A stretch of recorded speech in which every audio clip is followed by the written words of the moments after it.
Hello everyone. Today we'll do second chapter of 7th NCERT English book. The name of the chapter is Bringing Up Curry. करी एक elephant का name है. Bringing up means परवरिश करना, पालना. सो करी की परवरिश कैसे की गई वही इस चैप्टर में हम रीड आउट करने वाले हैं. चलिए स्टार्ट करते हैं चैप्टर को. करी the elephant was 5 months old when he was given to me to take care of. जब करी को मुझे दिया गया उसकी देखभाल करने के लिए, उस टाइम पर वो 5 months का था. आई वॉज 9 years old और मैं 9 years का था. And I could reach his back if I stood on tiptoe. Tiptoe means पैरों के जो पंजे होते हैं हमारे, अगर मैं अपने टिपटो पर खड़ा हो जाता था तो मैं उसकी बैक तक पहुंच पाता था. He seem to remain that high for nearly 2 years और फिर नेक्स्ट 2 years तक मुझे वो उतना ही ऊंचा दिखाई दिया. We grew together. That is probably why I never found out just how tall he was. हम दोनों इकट्ठे ही बड़े हुए थे और शायद इसीलिए मैं ये कभी नहीं जान पाया कि वो कितना ऊंचा था.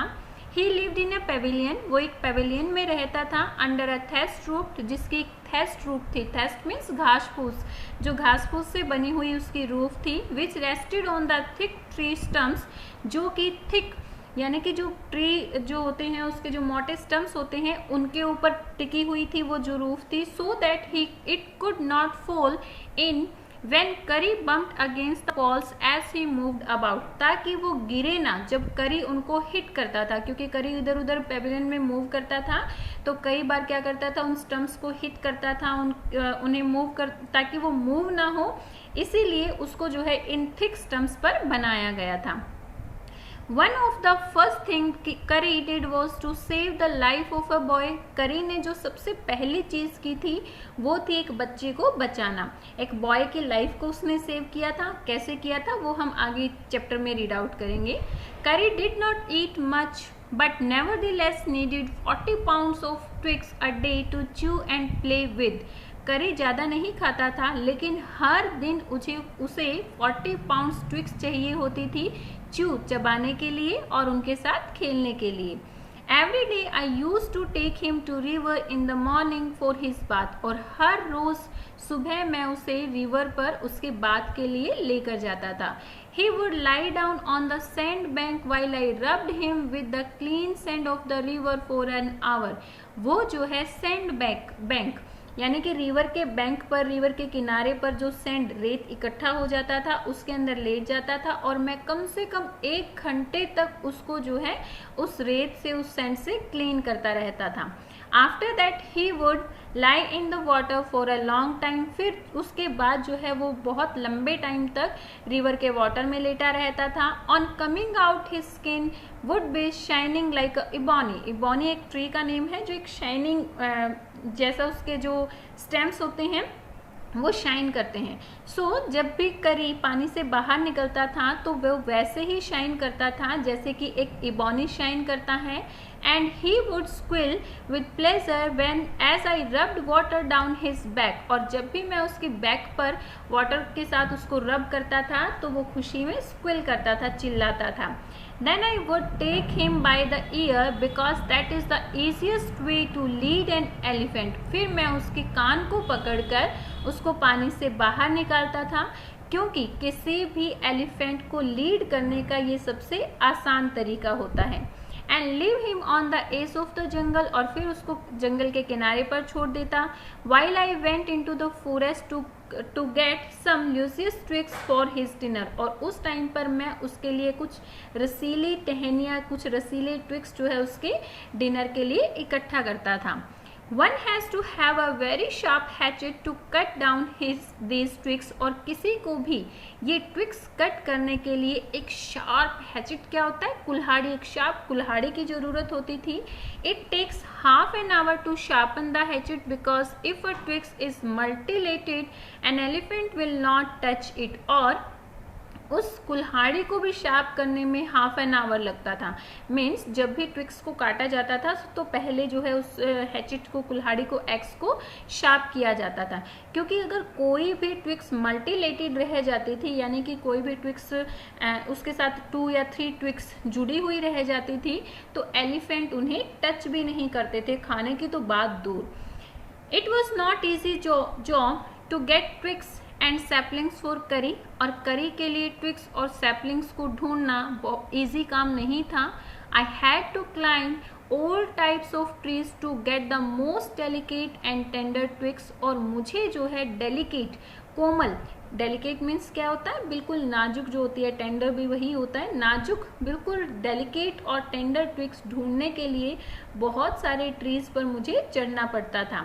As he was very fond of the young branches of the banyan tree which grows like a cathedral of leaves and branches, I was gathering some on spring day in March. और वो जो है सबसे ज़्यादा जो उसको पसंद थी वो थी बनियन ट्री की ब्रांचेस खाना, जो कि कैथेड्रल ऑफ लीव्स के कैथेड्रल की तरह दिखाई देती थी, मतलब कि जैसे चर्च घर दिखाई देता है बहुत बड़ा, वैसे ही उसकी ब्रांचेस भी ऐसे ही दिखाई देती थी. और आई वॉज गैदरिंग सम, मैं कुछ इकट्ठी कर रहा था. वन स्प्रिंग डे इन मार्च के एक स्प्रिंग डे में मैं कुछ वो उसकी जो है ट्विक्स, उसके लिए करी के लिए ट्विक्स इकट्ठी कर रहा था. When I suddenly heard Kari calling to me in the distance, और तभी मुझे सुनाई दिया कि कुछ दूरी पर करी जो है मुझे बुला रहा है. As he was still very young, the call was more like that of a baby than an elephant. क्योंकि वो बहुत छोटा था तो उसकी जो आवाज़ थी वो कैसे, एक बेबी एलिफेंट के जैसे ही सुनाई दे रही थी. I thought somebody was hurting him. मुझे लगा कि कोई उसे परेशान कर रहा है. So I came down from my tree and ran very fast to edge of the forest where I had left him, but he was not there. So मैं अपने ट्री से नीचे उतरा और उस साइड भागा, फॉरेस्ट के उस किनारे पर भागा जहाँ पर मैंने उसको छोड़ा था, लेकिन वो वहाँ पर नहीं था. I looked all over but I could not find him. मैंने चारों तरफ देखा लेकिन वो मुझे नहीं मिला. I went near the edge of the water, और फिर मैं जो है वाटर के किनारे यानी कि रिवर के किनारे पर गया. I saw a black something struggling above its surface, और फिर मैंने देखा कि उस रिवर में, उस वाटर में कुछ ब्लैक जो है ऊपर आने की कोशिश कर रहा है. Then it rose higher and it was the trunk of my elephant. फिर वो जो है थोड़ा सा ऊपर आया और फिर मैंने देखा कि ये मेरी एलिफेंट की सूंड थी, उसका ट्रंक था.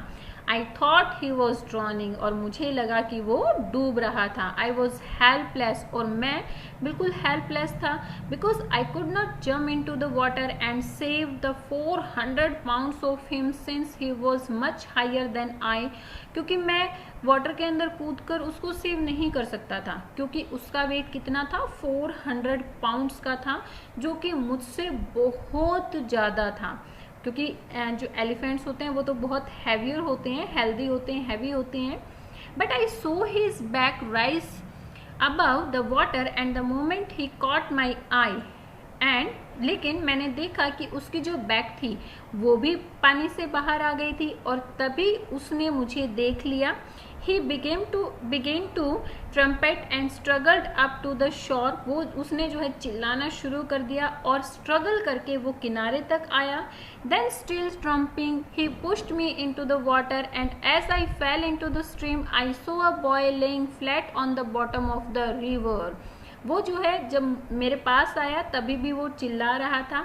तभी उसने क्या किया, मुझे पानी के अंदर पुश कर फेंक दिया, और जैसे ही मैं स्ट्रीम के अंदर गिरा तो मैंने देखा कि रिवर के बॉटम में एक बॉय जो है वो फ्लैट लेटा हुआ है. He had not altogether touched bottom but was somewhat afloat. उसने जो है बॉटम को टच नहीं किया था, लेकिन उससे कुछ ऊपर वो जो है तैर रहा था, फ्लॉट कर रहा था.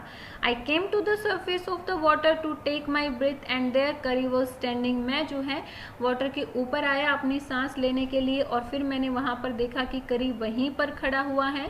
His feet planted into the sand bank and his trunk stretched out like a hand waiting for mine. और उसके जो पैर थे वो जो किनारे पर जो रेत पड़ा हुआ था उसके अंदर धसे हुए थे, और उसकी जो ट्रंक थी वो ऐसे आगे फैली हुई थी जैसे कि एक हाथ की तरह, कि एक हाथ वेट कर रहा है मेरे हाथ का, कि भाई जैसे हम एक किसी को दूसरे को हाथ दे देते हैं, सेम उसकी ट्रंक जो थी वो एक हाथ की तरह मेरे हाथ का वेट कर रही थी.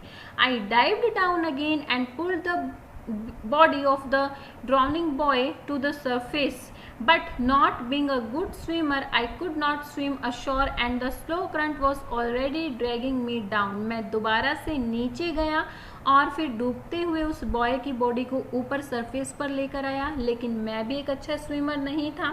मैं अच्छी तरह से स्विम नहीं कर पाया, किनारे तक नहीं आ पाया और नदी की जो धारा थी, करंट क्या होता है, बहाव, धारा, और नदी की जो धारा थी वो मुझे ड्रैग कर रही थी, वापस डुबो रही थी।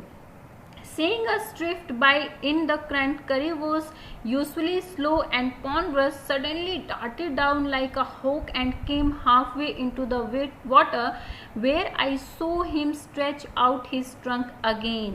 और जैसे ही करी ने मुझे देखा कि मैं नदी के बहाव के साथ बह रहा हूँ, करी जो कि स्लो, बहुत ज़्यादा स्लो और पॉन्डरस, बहुत ज़्यादा हैवी था, सडनली एक होक क्या होता है, एक बर्ड का नेम होता है, बर्ड का नेम है जो कि बहुत ही फास्ट होता है। सडनली वो एक होक की तरह मेरे पास आया और वाटर के हाफ तक, रिवर के हाफ तक वो आया और उसने मुझे अपने ट्रंक के साथ स्ट्रेच कर लिया, ऊपर की तरफ खींच लिया।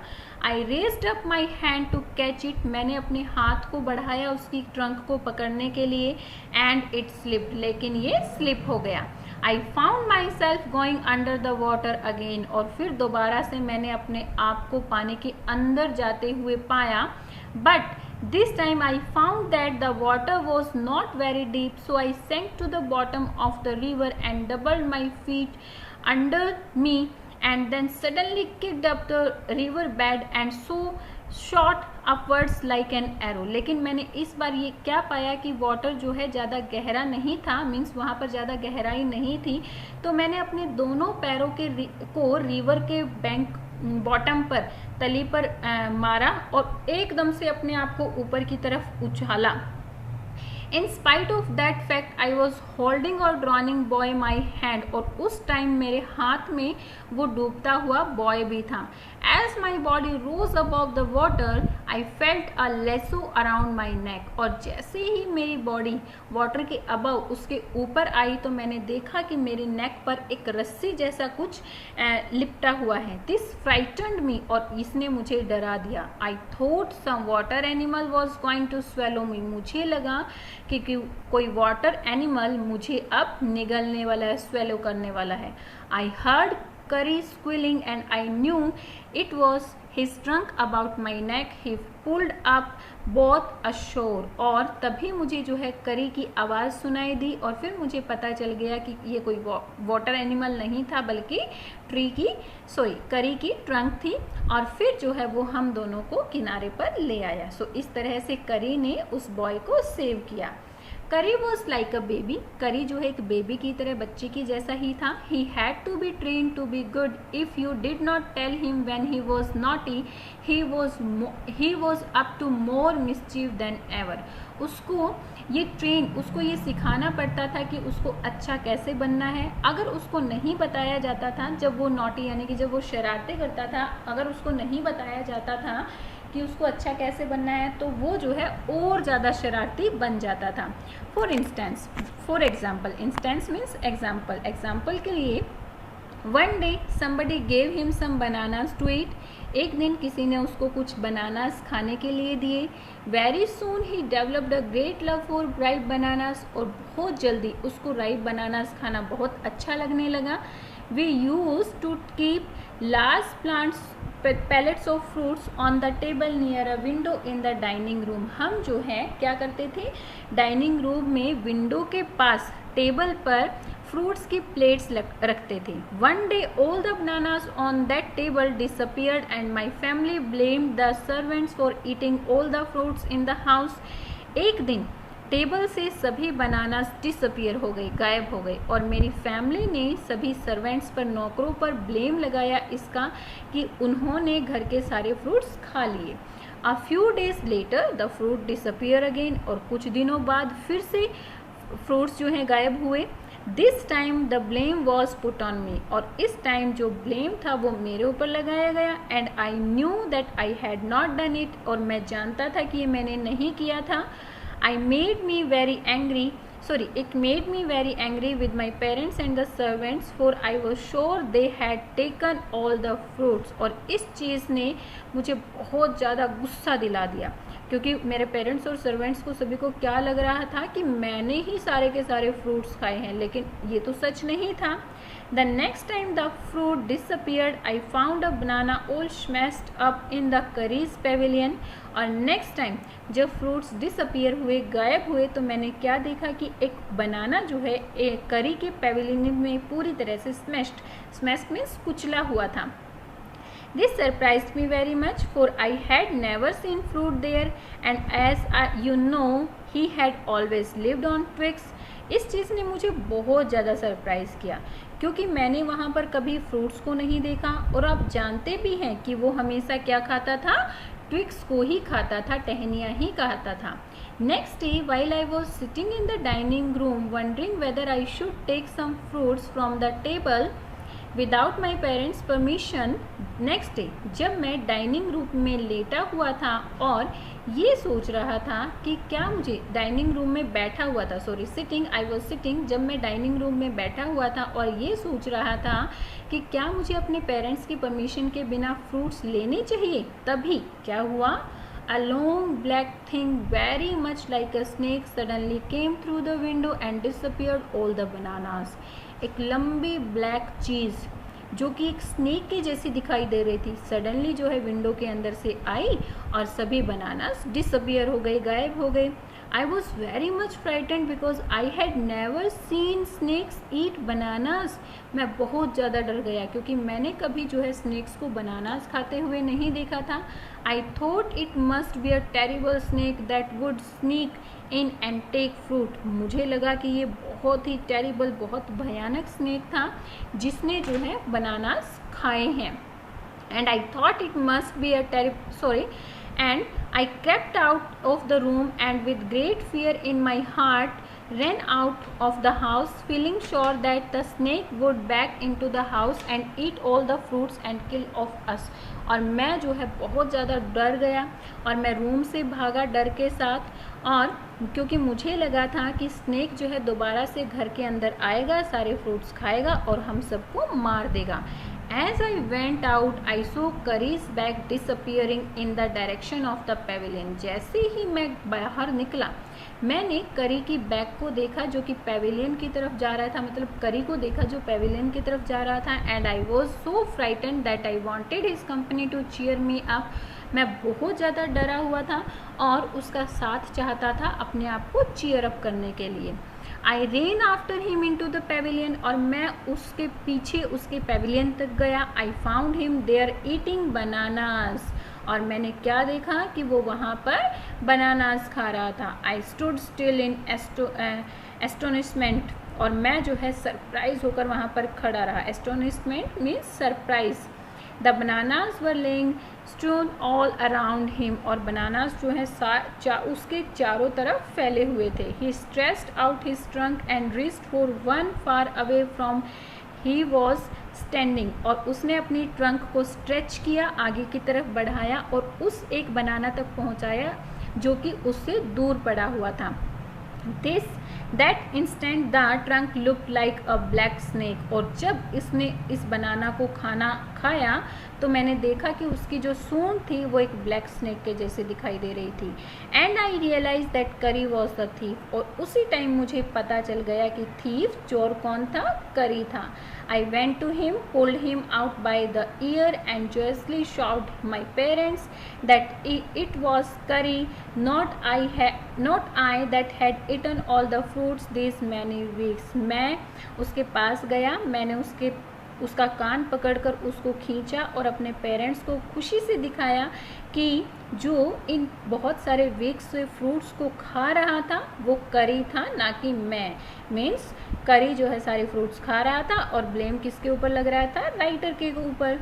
Then I scolded him, for elephants understand words as well as children, and I said to him, next time I see you stealing fruit, you will be whipped. और फिर मैंने जो है उसको स्कोल्ड किया, उसको डांट लगाया और जो एलिफेंट होते हैं वो बच्चों की तरह ही डांट को सुनते हैं। मैंने उसको कहा कि अगर तुमने नेक्स्ट टाइम फ्रूट्स को चुराया तो तुम्हें जो है कोड़े लगाए जाएंगे। He knew that we were all angry with him even the servants. अब उसको पता था कि हम सभी जो है उससे गुस्सा हैं, इवन सर्वेंट्स भी उससे गुस्सा थे। His pride was so injured that he had never stole another thing from the dining room। और उसका जो आत्मविश्वास था वो बहुत ज़्यादा इंजर्ड हुआ और फिर उसके बाद डाइनिंग रूम से उसने कुछ भी नहीं चुराया। And from that on, if anybody gave him any fruit, he always squealed as if so thanked them। और उसके बाद अगर उसको कोई फ्रूट्स देता था तो वो हमेशा जो है चिल्लाता था, स्क्विल करता था उसको थैंक यू बोलने के लिए। An elephant is willing to be punished for having done wrong, but if you punished him without any reason, he will remember it and pay you back in your own coin। Elephant अगर कोई गलती करते हैं तो वो जो है punish होने के लिए रेडी होते हैं। मीन्स गलती पर अगर उनको पनिश किया जाए तो वो कुछ नहीं बोलते हैं, पनिशमेंट को गेन कर लेते हैं। लेकिन अगर बिना किसी रीज़न के उन्हें पनिशमेंट दी जाए, उन्हें पनिश किया जाए तो वो इस चीज़ को याद रखते हैं और उसी तरह से बदला लेते हैं। जैसा आपने उनके साथ किया उसी तरीके से सेम वो बदला लेते हैं। हम सब ने वो स्टोरी तो पढ़ी है ना एलिफेंट की, जिसमें एक टेलर एलिफेंट को बनानास देते थे, लेकिन कुछ टाइम बाद वो जब उससे फेडअप हो गया था तो टेलर ने क्या किया था, एक नीडल को उसकी ट्रंक में चुभो दिया था और उसका बदला उस एलिफेंट ने लिया था। क्या कर उसने पॉन्ड से मड वाटर को अपनी सूंड में लेकर आया और उसके सारे कपड़े गंदे कर दिए थे। मीन्स एलिफेंट्स को अगर बिना बात के पनिश किया जाएगा तो वो इसका बदला जरूर लेते हैं। An elephant must be taught when to sit down, when to walk, when to go fast and when to go slow। एक एलिफेंट को ज़रूर सिखाना चाहिए कि उसे कब बैठना है, कब चलना है, कब तेज चलना है और कब धीरे चलना है। You teach him things as you teach a child। और उसको इस तरीके से चीज़ें सिखाई जाती हैं जैसे कि एक बच्चे को जितना ध्यान बच्चे को चीज़ें सिखाते हुए रखना पड़ता है, सेम उसी तरीके से एलिफेंट्स को भी सारी बातें सिखाते हुए ध्यान रखना पड़ता है। If you say that and pull him by the ear, he will gradually learn to sit down। अगर आप उसको धत बोलते हैं और उसके कान को नीचे की तरफ खींचते हैं तो वो धीरे धीरे बैठना सीख जाता है। Similarly, if you say Mali and pull his trunk forward, he will gradually learn that it is the signal to walk। और सिमिलरली इसी तरीके से अगर आप उसको माली बोलते हैं और उसके ट्रंक को, उसकी सूंड को आगे की तरफ खींचते हैं तो धीरे धीरे वो सीख जाता है कि ये उसका आगे चलने का उसको सिग्नल मिला है। करी लर्न माली आफ्टर 3 लेसन्स। करी को माली जो है यानी कि आगे चलना 3 टाइम्स में ही वो सीख गया था। But it took him 3 weeks to learn that. लेकिन धत सीखने को उसको 3 वीक्स लगे थे। He was not good at sitting down. वो बैठने में ज़्यादा अच्छा नहीं था। And do you know why an elephant should be taught to sit down. और क्या आपको पता है कि एक एलिफेंट को नीचे बैठना सिखाना क्यों ज़रूरी है?